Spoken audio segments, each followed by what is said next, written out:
Parole de l'Éternel, adressée à Michée, de Moréchette, durant les règnes de Jotham, Akaz et Ézéchias sur Juda, vision qu'il a eue sur Samarie et Jérusalem. Écoutez, vous tous les peuples, sois attentifs, terre, avec ce que tu contiens.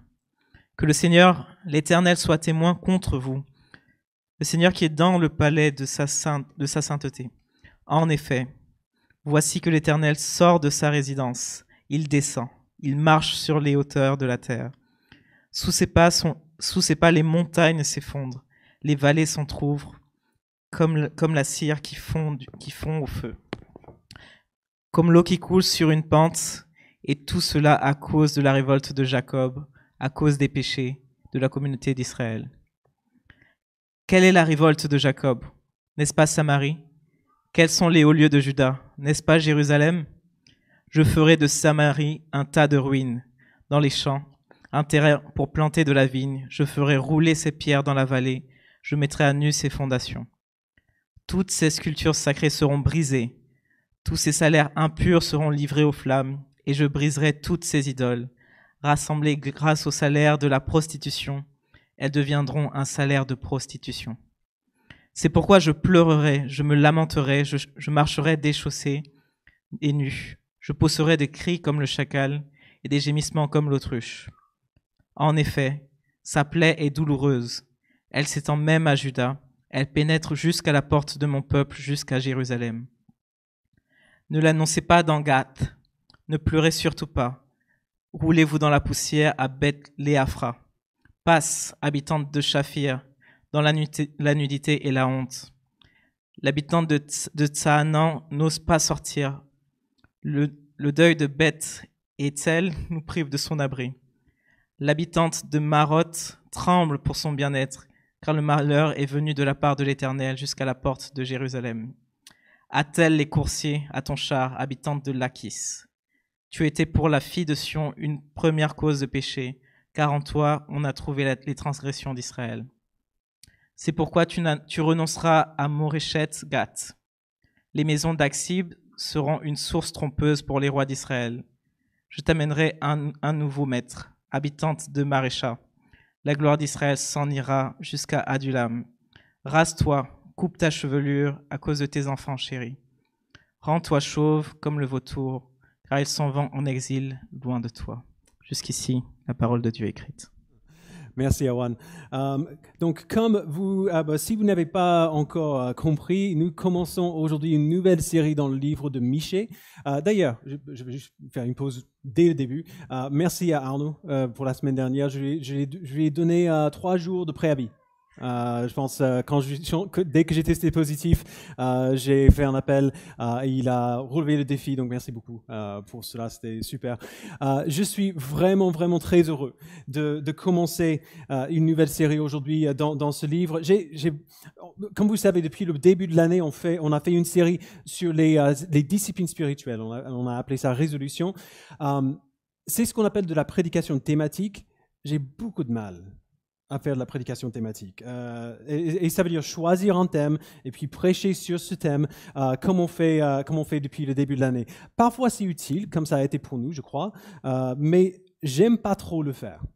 J'aime pas trop faire ça. D'abord parce que je suis pas assez créatif pour trouver des trucs à dire, pour trouver des idées de quel thème on devrait aborder ensemble. Mais surtout parce que quand on fait de la prédication thématique, c'est beaucoup plus difficile, c'est possible, mais c'est dur, de montrer aux gens pourquoi on dit ce qu'on dit. Pourquoi je suis en train de dire ce que je suis en train de dire. Les choses qu'on dit peuvent être vraies, mais comment le savez-vous? Si vous ne connaissez pas très bien votre Bible, il serait facile pour moi de dire n'importe quoi, de l'habiller en un langage biblique, même en citant quelques versets par-ci par-là, mais de vous donner quelque chose qui est totalement faux. Comment est-ce que vous savez que je n'ai pas sorti un texte de son contexte pour l'appliquer à une situation dont il ne parle pas vraiment? Quand on fait de la prédication textuelle, on peut plus facilement éviter ça. Et c'est pour ça que la norme à l'Église Connexion depuis le début, c'est la prédication textuelle. On choisit un livre de la Bible ou une partie d'un livre, comme on a fait dans le Sermon sur la montagne, et on prêche du début à la fin, semaine après semaine. Et donc, quand on fait cela, on commence pas par un thème et en cherchant des passages pour soutenir ce qu'on a envie de dire. On commence par le texte et on se demande qu'est-ce que ce texte veut dire. Qu'est-ce que l'auteur essaie de nous dire par ce texte? Et puisqu'on regarde au texte dans son contexte, c'est beaucoup plus facile de montrer pourquoi l'auteur dit ce qu'il dit, pour montrer pourquoi je dis ce que je dis, parce qu'on le voit en principe. Donc, on essaie de faire ça la plupart du temps ici. On essaie de faire des allers-retours entre les livres du Nouveau Testament et les livres de l'Ancien Testament. On veut montrer pourquoi toute la Bible devrait être lue, pourquoi on ne devrait pas seulement lire les parties de la Bible qui nous intéressent ou qui sont un peu plus faciles, et comment toute la Bible, y compris des livres un peu plus durs, nous dirige vers la personne et l'œuvre de Jésus-Christ.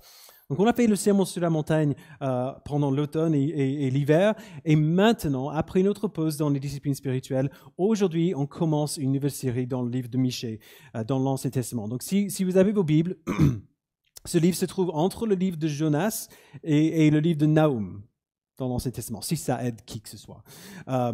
Ça devrait nous prendre une dizaine de semaines. On va faire une pause de quelques semaines pour Pâques, mais ça va nous amener normalement jusqu'en été. Alors, je vous préviens, si vous n'avez pas déjà deviné un petit peu par le texte qu'on a lu tout à l'heure, Michée n'est pas un livre qui est très marrant. C'est pas la joie du début à la fin. Il est très sombre. Et quand il expose et condamne le péché du peuple de Dieu, il expose et condamne notre péché aussi. Et donc, presque à chaque étape, ce livre va nous rendre mal à l'aise. Ce livre est aussi difficile à cause de sa structure. Genre, les thèmes principaux de ce livre, comme pour la plupart des prophètes, sont le péché, le jugement et l'espérance que Dieu nous donne. Alors, Michée va exposer l'injustice, mais plus important encore, il va exposer pourquoi cette injustice existe. Qu'est-ce qu'il y a derrière cette injustice qu'on voit dans notre monde? Et enfin, il va nous donner de l'espérance pour la rédemption. Mais cette espérance n'est pas explicite au début. Ça vient après, mais au début, il faut chercher un petit peu pour le voir. Et donc, pendant un bon moment dans ce livre, ça va être assez sombre. Okay? Donc, on est prêt pour ça. On n'a pas peur de ça. On y va quand même. Mais quand on regarde le message, et le but du livre ensemble, on sera quand même moins rapide à nous cacher de ce malaise que tout le discours de ce livre sur le jugement peut provoquer en nous. On trouve tout ce livre en miniature, dans 2 versets qui viennent vers la fin du livre, chapitre 7, au verset 8 et 9. Donc, après tout ce jugement contre le peuple de Dieu, Michée fait cette déclaration incroyable et assez contre-intuitive. Il dit « Ne te réjouis pas à mon sujet, mon ennemi, car si je suis tombé, je me relèverai. Si je suis assise dans les ténèbres, l'Éternel sera ma lumière. Je supporterai la colère de l'Éternel puisque j'ai péché contre lui, jusqu'à ce qu'il me défende ma cause et me fasse droit. Il me conduira à la lumière et je contemplerai sa justice. » Alors, la clé pour comprendre tout ce livre se trouve au verset 9. On a tendance à voir la colère de Dieu comme quelque chose dont il faut se cacher, quelque chose qui n'est pas agréable. On n'aime pas penser à cela ou entendre parler de cela, et donc on a envie d'éviter cela. Mais Michée voit la colère de Dieu comme quelque chose qu'on devrait accepter parce qu'elle est juste. Il dit « Je supporterai la colère de l'Éternel puisque j'ai péché contre lui. » C'est normal qu'il soit en colère parce que j'ai péché contre lui. Je prendrai les conséquences de mes péchés. Je supporterai la conviction de l'Esprit contre mes péchés parce que ces conséquences et cette conviction-là sont parfaitement justes. Et donc, peu importe quelles sont ces conséquences, personne ne peut facilement les accepter. Genre, ce que Michée dit au verset 9 est vraiment difficile à faire parce que personne ne peut totalement supporter la colère de Dieu. On ne la survivrait pas si on devait supporter sa colère totalement. Et donc, l'espérance se trouve à la fin dans la promesse que Dieu défendra notre cause et nous fera droit. Pas contre nous, mais pour nous, malgré sa colère contre nous. Le jugement arrive, et il arrive bien, mais Dieu le tournera en lumière pour nous, et non pas en ténèbres. Donc le livre de Michée nous enseigne à accepter notre culpabilité et à nous asseoir sous la conviction de l'Esprit pour notre culpabilité, quelque chose que nous avons vraiment besoin d'apprendre. Parce que si on ne reconnaît pas notre culpabilité, si on ne reste pas sous le poids de la conviction de l'Esprit, la bonne nouvelle de l'Évangile n'est pas vraiment une bonne nouvelle, mais plutôt quelque chose en plus, un aliment en plus à rajouter à une assiette qui est déjà bien remplie. Alors, tout cela dit, allons-y ensemble. Michée commence verset 1 en nous donnant un peu de contexte au tout début. Donc, chapitre 1, verset 1 de Michée, il nous dit « Parole de l'Éternel adressée à Michée de Moréchette, durant les règnes de Jotham, Akaz et Ézéchias sur Juda, vision qu'il a eue sur Samarie et Jérusalem. » Donc, cette introduction qu'il donne à ce livre est un peu différente de celle des autres prophètes. Il ne donne pas son nom de famille déjà. Il ne dit pas Michée, fils de un tel, mais plutôt un endroit, Michée de Moréchette. Et en plus, Moréchette n'est pas sa ville natale, mais la ville où Dieu l'a envoyé prophétiser. Donc du coup, les détails de son identité personnelle sont un peu flous, mais son introduction nous donne pas mal d'infos quand même. Elle nous dit que la parole de Dieu lui est venue prendre les rênes de 3 rois de Juda au sujet de la Samarie et de Jérusalem. Et donc, il nous donne du contexte historique. Les règnes de ces rois, on les retrouve dans 2 Rois 16 à 20 et 2 Chroniques 27 à 32. Et puis, il nous dit le sujet de cette parole de Dieu qui lui a été adressée, ou les destinataires plutôt, Samarie et Jérusalem. Alors, si ce n'est pas très clair qui sont ces gens en Samarie et Jérusalem, 2 siècles plus tôt, le peuple de Dieu s'était divisé en 2 royaumes séparés, le royaume d'Israël dans le nord et le royaume de Juda dans le sud. La capitale du royaume d'Israël dans le nord, c'était la Samarie, et la capitale du royaume du sud de Juda, c'était Jérusalem. Et donc, à chaque fois qu'on voit Samarie ou Jérusalem dans ce livre, il parle du royaume d'Israël dans le nord, pour Samarie, et le royaume de Juda dans le sud, pour Jérusalem.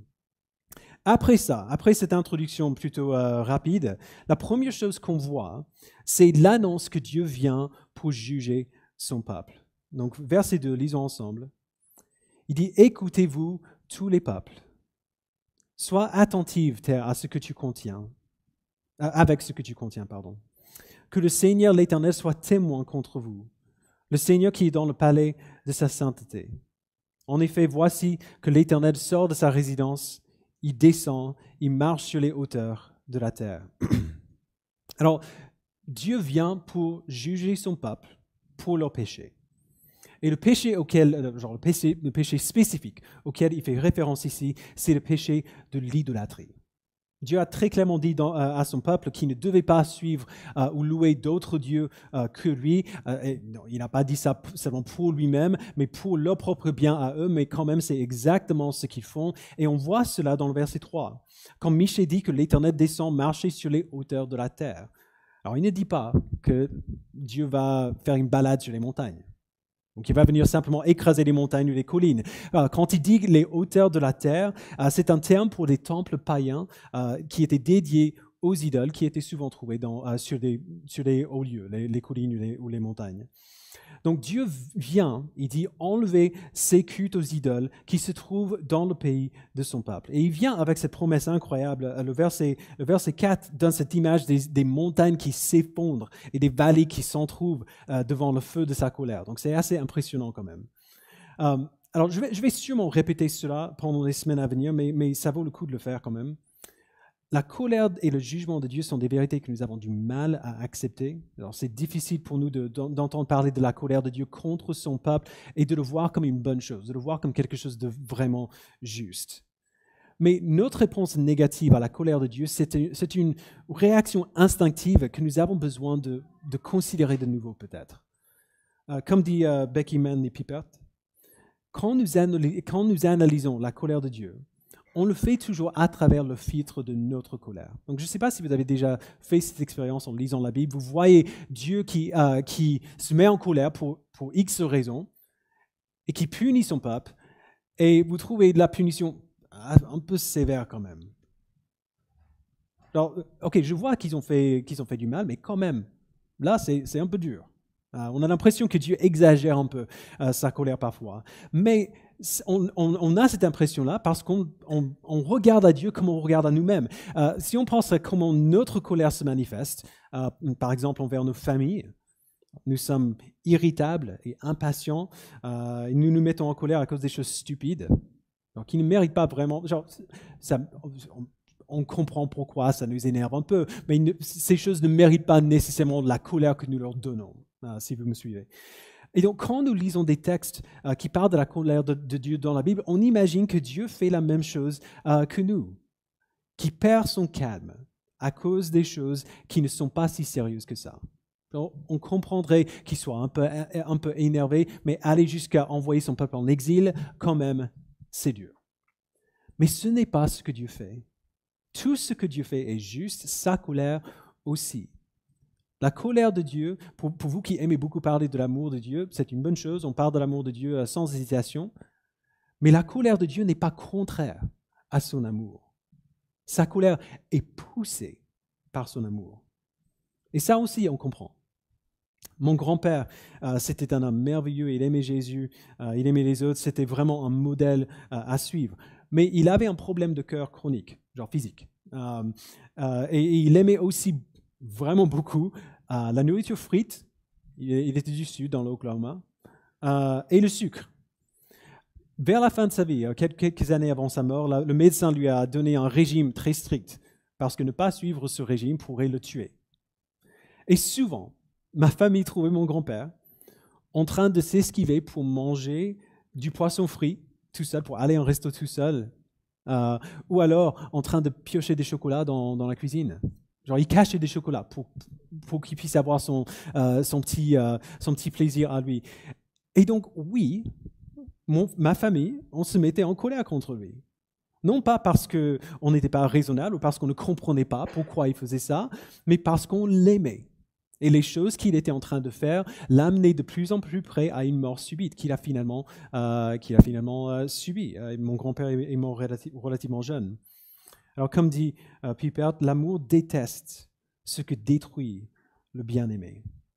L'amour détruit ce qui détruit le bien-aimé.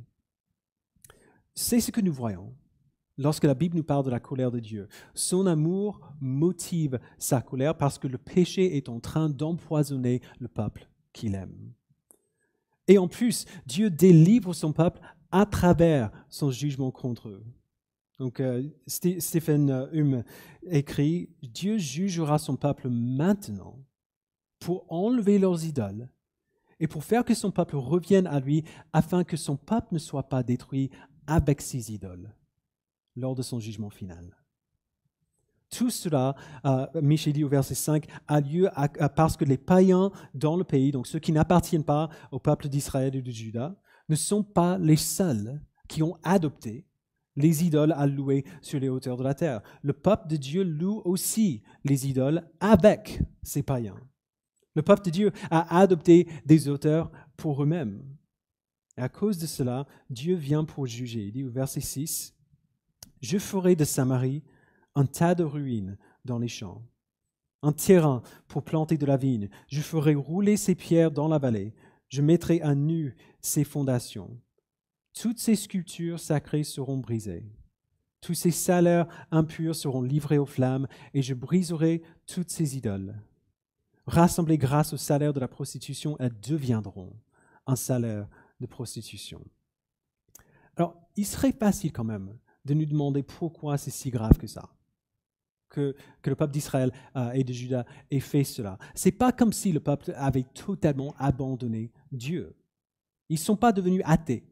Ils ne sont pas devenus à 100% païens. Ils ne se sont pas convertis à d'autres religions. Ils suivaient encore la loi de Moïse, au moins dans les grandes lignes. Le problème, c'est qu'ils pratiquent ce qu'on appelle le syncrétisme, c'est-à-dire l'adoption des pratiques d'autres religions, non pas au lieu de la leur, mais en plus de la leur. C'est aussi grave que s'ils avaient abandonné leur Dieu.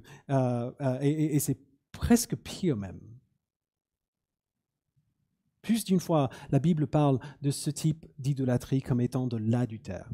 Michée utilise le mot prostitution ici. Alors, on est d'accord, tout adultère est affreux. Un homme trompe sa femme et la quitte pour quelqu'un d'autre ou vice-versa, c'est horrible. C'est toujours dévastateur. Mais qu'est-ce que ce serait si, au lieu de quitter sa femme, l'homme dit, elle, donc cette autre femme, n'était rien pour moi. C'est toi que j'aime vraiment. On peut régler ça, on peut travailler dessus, on peut réparer cela. Et donc, puisque sa femme l'aime, elle le pardonne. Et il le refait. Et à chaque fois, elle le pardonne parce qu'elle l'aime. Et il refait la même chose. Et il le refait, et il le refait. Il continue de l'abuser en ne pas respectant le vœu qu'il a fait d'être fidèle envers eux. Ce n'est pas mieux. Ce n'est pas mieux que de simplement quitter sa famille pour quelqu'un d'autre. Et c'est cela que le peuple de Dieu fait. Et c'est cela aussi que nous faisons souvent. Tim Keller dit que le plus grand danger, puisqu'il s'agit d'une tentation subtile qui nous permet de continuer comme des membres de l'Église et avoir l'impression que tout va bien, le plus grand danger n'est pas que nous devenions athées, mais que nous demandions à Dieu de coexister avec les idoles de notre cœur. Nous disons aimer Dieu et nous ressentons réellement. C'est pas juste quelque chose qu'on dit. On ressent bien de l'amour pour lui, au moins une partie du temps, mais le reste du temps, on poursuit d'autres amours aussi, ou en plus. On poursuit le plaisir au lieu de la pureté par laquelle nous verrons Dieu, comme Jésus dit dans Matthieu 5. Nous poursuivons nos propres désirs égoïstes plutôt que les bonnes choses que notre Père nous donne. Et puis on se plaint envers Dieu de ne pas nous donner les bonnes choses qu'on lui a demandées. Et c'est ça qui est horrible. Les choses que nous poursuivons, qui, en tout cas, on imagine, nous rendront heureux, en réalité nous blessent. Nous font mal, comme Michée dit au verset 9. Elles tordent nos cœurs et nos âmes afin que nous ne désirions plus ce qui est vraiment bon pour nous. Afin que nous ne sachions plus désirer ces choses qui sont vraiment bonnes pour nous. Comment est-ce que Dieu ne pourrait pas être en colère face à cela? Quand il voit son peuple désirer et poursuivre ce qui les empoisonne, plus qu'il ne désire et poursuivre le Père Céleste qui les aime, comment est-ce qu'il ne peut pas être en colère? Sa colère est normale parce qu'il aime son peuple. Alors, à ce point dans le chapitre, Michée commence à décrire le jugement qui vient. Il le fait de manière assez créative à partir du verset 10. Erwan a bravement lu tous ces noms un peu difficiles à prononcer. Michée donne toute cette liste de plusieurs villes en Israël et en Juda, montrant d'ailleurs une sorte de carte de route pour l'armée assyrienne qui allait venir envahir Israël et les amener en exil. Michée se sert de plusieurs jeux de mots ici pour décrire un peu les sorts qui attendent ces villes. Et c'est pour ça qu'on a un peu de mal à comprendre quand on la lit simplement en français. On ne devrait pas voir ces jeux de mots qu'il fait ou le lien qu'il fait entre la ville et ce qu'il décrit comme une chose qui arrive à une ville et puis une autre chose qui arrive à une autre ville. Il décrit de manière colorée le jugement qui arrive sur tout le peuple, sur tout le pays. Donc, au verset 10 déjà, Beth-Léapra veut dire littéralement maison de poussière. Et qu'est-ce qui se passe? Ces résidents se rouleront dans la poussière, un signe du deuil à cause de leur misère. Au verset 11, Shaphir ressemble à un mot qui veut dire ville de beauté. Et qu'est-ce qu'ils auront plutôt? La nudité et la honte. Au verset 11 encore, Tsanan ressemble à un mot qui veut dire sortir. Mais à cause de leur peur, les gens n'oseront pas sortir, rencontrer leur juge. Verset 11 encore, Beth Haïtzel veut dire maison d'enlèvement. Et pourquoi ces résidents font-ils le deuil? Parce que leur ville sera enlevée, détruite. Au verset 15, Marisha ressemble au mot pour conquérant, un mot qui est souvent employé pour décrire la victoire d'Israël dans le pays de Canaan d'ailleurs.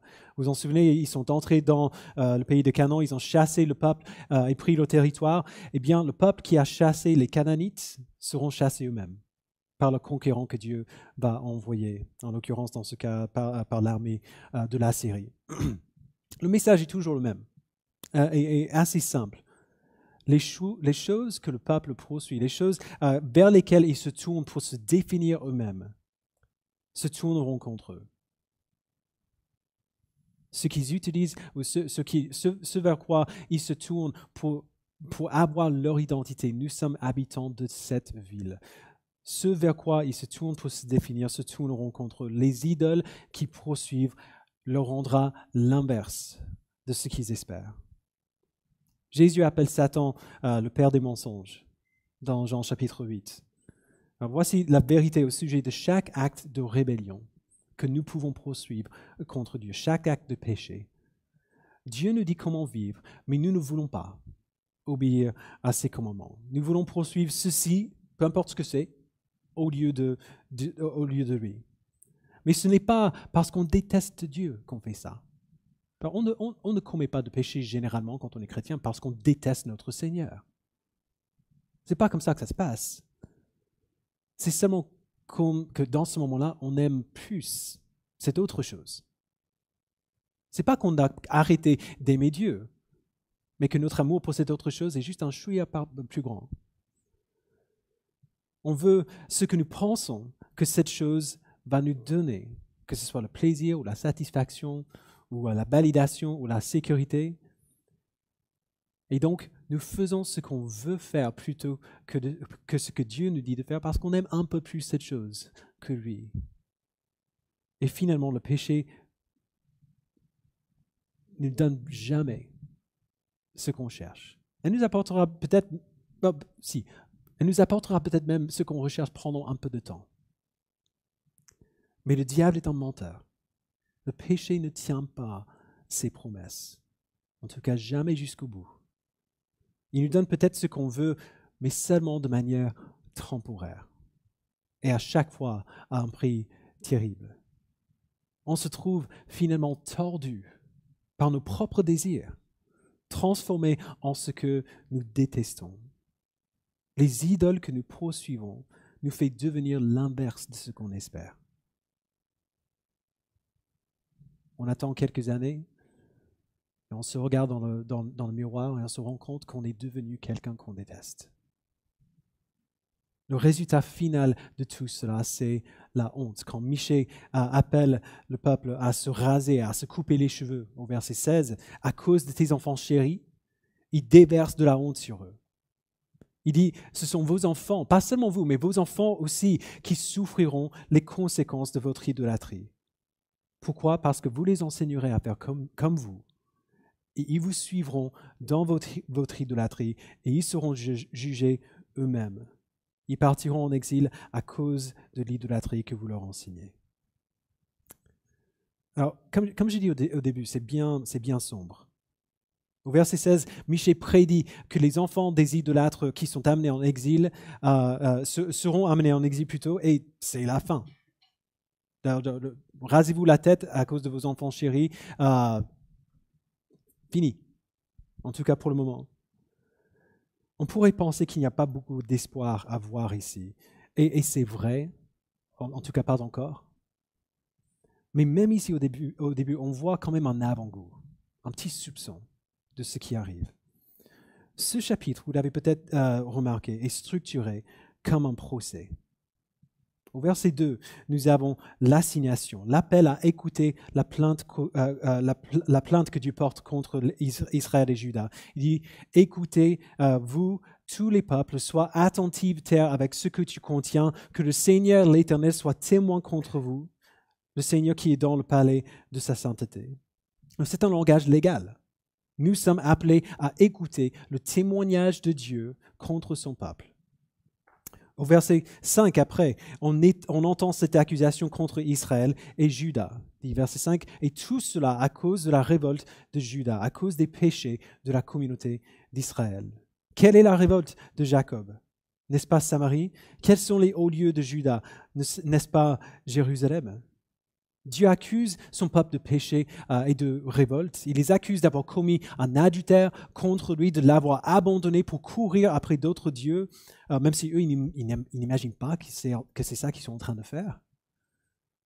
Et enfin, au verset 6 et 7, nous voyons la sentence qui est rendue pour leur idolâtrie. Verset 6, « Je ferai de Samarie un tas de ruines dans les champs, un terrain pour planter de la vigne. Je ferai rouler ses pierres dans la vallée. Je mettrai à nu ses fondations. Toutes ces sculptures sacrées seront brisées, tous ces salaires impurs seront livrés aux flammes, et je briserai toutes ces idoles. Rassemblées grâce au salaire de la prostitution, elles deviendront un salaire de prostitution. Alors c'est un petit aperçu d'un procès légal avec une assignation, une accusation avec le témoignage d'un témoin expert et un verdict. On dirait que c'est plutôt simple. Et c'est simple.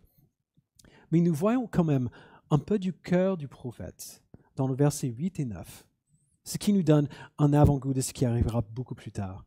Donc Michée dit au verset 8, « C'est pourquoi je pleurerai, je me lamenterai, je marcherai déchaussé et nu. Je pousserai des cris comme le chacal et des gémissements comme l'autruche. En effet, sa plaie est douloureuse, elle s'étend même à Juda, elle pénètre jusqu'à la porte de mon peuple, jusqu'à Jérusalem. » Alors, il faut bien comprendre, ce n'est pas Dieu qui parle ici, au moins on parle dans le contexte de ce passage, c'est Michée, c'est le prophète qui s'exprime lui-même. Et il est dévasté, parce que c'est son peuple. C'est son peuple à lui qui est atteint. C'est son peuple qui est accusé. Et il est prêt à s'exposer à la nudité, et à se lamenter et à pleurer parce que la blessure de l'idolâtrie a atteint son propre peuple à lui qu'il aime. Et il n'y a rien qu'il puisse faire. Il intercède, on peut voir qu'il a envie de prier pour eux, mais il ne peut pas demander à Dieu de ne pas juger le peuple parce qu'il sait que Dieu a raison de juger le peuple. Tout ce qu'il peut faire, c'est se lamenter. C'est se couvrir de honte avec son peuple parce qu'il s'identifie avec eux. Alors parfois, c'est ça le type d'avocat qu'on veut. Parfois, le meilleur ami, c'est l'ami qui ne pourra pas faire grand-chose pour nous aider, mais celui qui restera avec nous, qui pleurera avec nous, qui se lamentera avec nous. Mais il y a quelqu'un qui viendra plus tard dans ce livre, qui pourra faire quelque chose pour aider. Et la lamentation de Michée nous donne un petit avant-goût de lui. Quand on voit Jésus se lamenter sur Jérusalem, il fait la même chose. Ce n'est pas exagéré de faire ce lien entre Michée et Jésus, parce que bien sûr, le livre de Michée, c'est une petite partie d'une histoire beaucoup plus grande. Tout ce qu'on voit dans l'Ancien Testament est à la fois arrière-plan et anticipation de ce qui arrivera après. C'est comme n'importe quel bon livre. Pendant une bonne partie de l'histoire, vous ne comprenez pas exactement ce qui se passe, où on veut en venir, où l'auteur nous amène. Mais quand on y arrive enfin, on regarde en arrière et on voit, ah oui, en fait, c'est ça qui faisait tout ce temps. La destination vers laquelle tout l'Ancien Testament nous dirige, c'est la personne et l'œuvre de Jésus-Christ, qui s'est aussi présenté comme l'avocat de son peuple, mais qui, contrairement à Michée, était capable de faire quelque chose pour son peuple, était capable de changer des choses pour eux, de ne pas seulement se lamenter, de ne pas seulement pleurer pour eux. Le prénom Michée veut dire « qui est comme Dieu », qui est comme Yahweh. Stephen, quand il commente l'intercession de Michée, il écrit « qui est comme Dieu ?» Personne. Personne n'est comme Dieu. Mais lorsque Jésus entre dans le tribunal et on lui demande qui est comme Dieu, il dit « personne n'est comme Dieu, à part moi. Je ne suis pas comme Dieu, je suis Dieu. » Et non seulement cela, Jésus est venu sur la terre pour dire « je suis le Seigneur qui s'exposera à la nudité pour que vous soyez habillés de ma justice. Je suis le Seigneur qui sera rejeté pour que vous soyez acceptés. Je suis le Seigneur qui sera contaminé par votre idolâtrie pour que vous soyez secourus de son jugement et de son attrait. Je suis votre avocat. » Christ a pris une nature humaine, il est né au milieu, il faisait partie de ce peuple idolâtre. Il était frère avec eux. Il a pris leur idolâtrie et la nôtre sur lui-même et s'est fait punir, jugé par Dieu pour eux et pour nous à notre place, pour notre péché, pour notre idolâtrie. Sa vie, sa mort et sa résurrection sont la solution, le seul secours possible du jugement que Michée annonce dans ce livre. Il est l'espérance que nous n'avons pas encore vue dans ce livre, mais il vient. Il vient. Alors souvent, à la fin d'un message, d'une prédication, on essaie de donner des points d'application. On enseigne toujours ça dans les cours de prédication. À la fin, on veut donner une application, des manières dont nous sommes appelés à répondre à ce texte. Qu'est-ce que Dieu attend de nous après avoir lu ce texte sous son regard? On veut savoir ce qu'on est censé faire suite à cela. Comment nous devons répondre à ce qu'on a lu. L'application de ce texte particulier nous a déjà été donnée, mais elle est difficile. On la voit dès le verset 2. Nous sommes appelés, il dit, à écouter ce que Dieu a à dire, à être attentifs à ce que Dieu dit. Et qu'est-ce que Dieu dit? Que son peuple a commis un adultère spirituel par leur idolâtrie et que leur adultère est honteux. Nous sommes appelés à nous voir sous cette même accusation, sous cette même condamnation, sous cette même jugement. À comprendre et à entendre ce que Dieu dit, que nous avons commis un adultère contre lui par notre idolâtrie et que notre idolâtrie et adultère sont honteux. Notre réaction, dans ce premier chapitre en tout cas, devrait refléter celle de Michée. Face à ce que Dieu dit, nous sommes appelés à l'écoute de ce que Dieu dit et à la lamentation face à ce que Dieu dit. Parce qu'on serait fou d'imaginer que le problème que Michée décrit ici se limite à son époque. L'idolâtrie qui est décrite ici est bien plus fréquente qu'on imagine parce que ce syncrétisme, ce mélange d'affections, nous avons été formés à l'adopter aussi. On nous a formés à chercher le plaisir là où on peut le trouver. Ou si quelque chose n'est pas tout de suite satisfaisant, on le jette et on cherche autre chose. Notre culture nous forme à ça, dès qu'on est bébé. Et la plupart d'entre nous, si on est honnête, on a déjà vécu la déception qui vient d'une telle vie. Genre, on se donne à ce type d'idolâtrie et puis on trouve que le domaine dans lequel on a nourri l'idolâtrie, c'est aussi le domaine où les choses ne se passent pas comme on espère. On a vu que les faux dieux nous déçoivent. On a vu qu'aucune profession, aucun loisir, aucune relation, aucune amitié ne peut porter le poids de notre espérance pour le bonheur. Il n'y a rien qui existe dans ce monde qui est capable de supporter ce poids-là. Tout ce monde nous décevra à un moment ou à un autre. Mais on le poursuit quand même dans tous ces autres faux dieux, dans le travail et dans les relations et dans le loisir et dans nos amitiés, alors que notre Créateur et notre Père est là devant nous tout ce temps, qui nous invite à voir ce qu'il a fait pour nous en son Fils et qui nous promet la vie et la joie éternelle si nous nous tournons vers lui seul. La bonne nouvelle, c'est qu'aujourd'hui, grâce à Christ, on peut faire cela. On peut le faire. Et on va y arriver dans le livre de Michée aussi.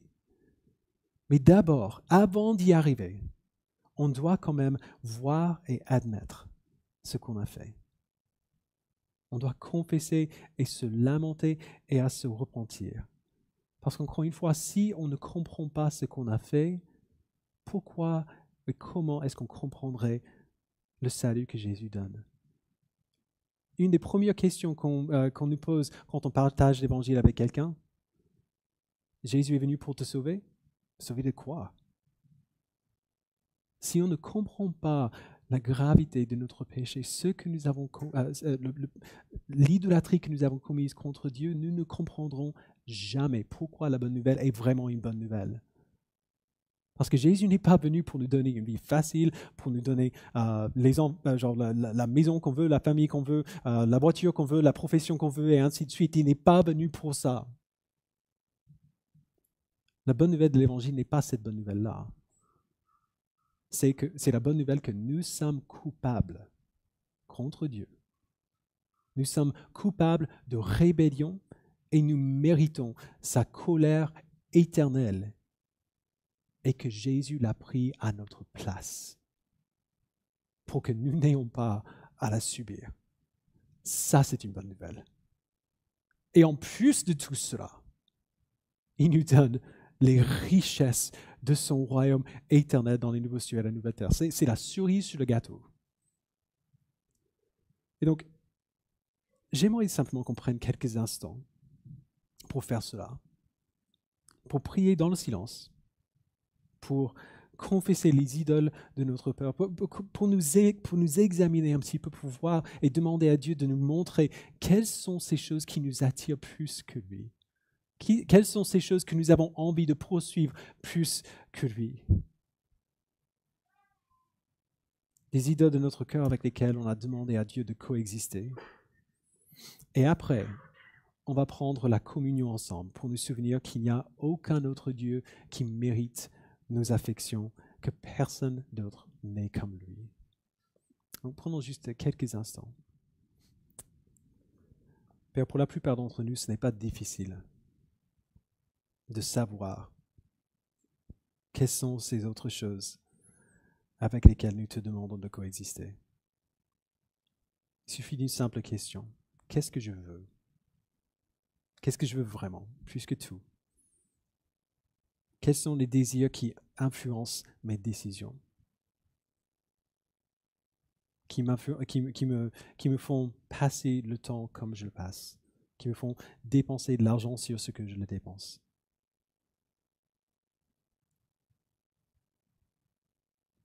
Merci Père d'avoir été aussi catégorique que cela avec nous, de nous avoir dit qu'il n'y a rien avec lequel tu coexistes, que tu ne partages pas, ta souveraineté, tu ne partages pas ta gloire, tu ne partages pas l'affection de ton peuple, tu ne coexisteras avec rien. Mais Père, devant cette mauvaise nouvelle, on est un peu dépourvu. Parce qu'on se rend compte de notre culpabilité, on se rend compte de ton appel, mais on sait très bien qu'on n'est pas capable de répondre à ton appel. En tout cas, pas tout seul.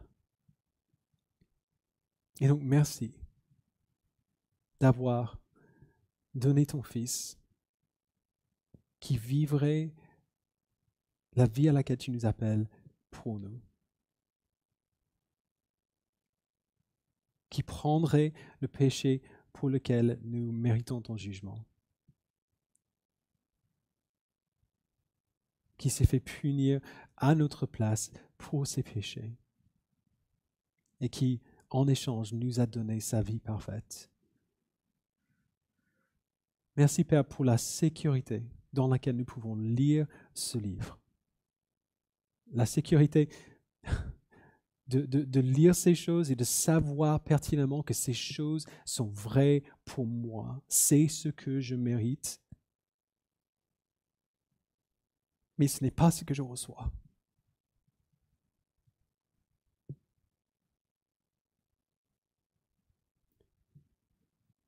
Merci Père pour cette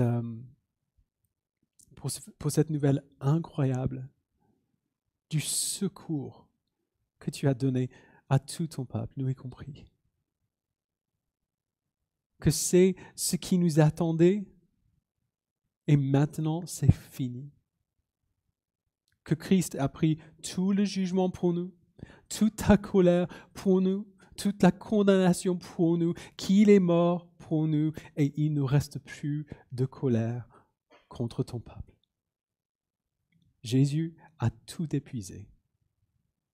Il a absorbé toute ta colère contre nous. Donc merci pour la sécurité et l'assurance que nous avons en toi, que même si ces choses sont vraies pour nous, elles n'auront pas le dernier mot. C'est Christ qui aura le dernier mot. Donc merci Père, face à cette nouvelle, de nous permettre de fuir l'idolâtrie, de mettre à mort les péchés de notre cœur que nous poursuivons à ta place, ou peut-être même en plus de toi. Merci par ton esprit de changer nos cœurs pour que nous aimions ce que nous devrions aimer, que nous détestions ce que nous devrions détester et que nous cheminions petit à petit, au fil du temps, de plus en plus près de la ressemblance à ton Fils, parce que c'est ce que tu as promis. Malgré ce que nous méritons, ce que tu nous donnes, c'est la conformité à ton Fils. C'est pour cela que tu nous as sauvés. Donc merci Père de faire cela en nous et de nous donner l'assurance que tu le feras. Au nom de Jésus-Christ, nous le prions. Amen.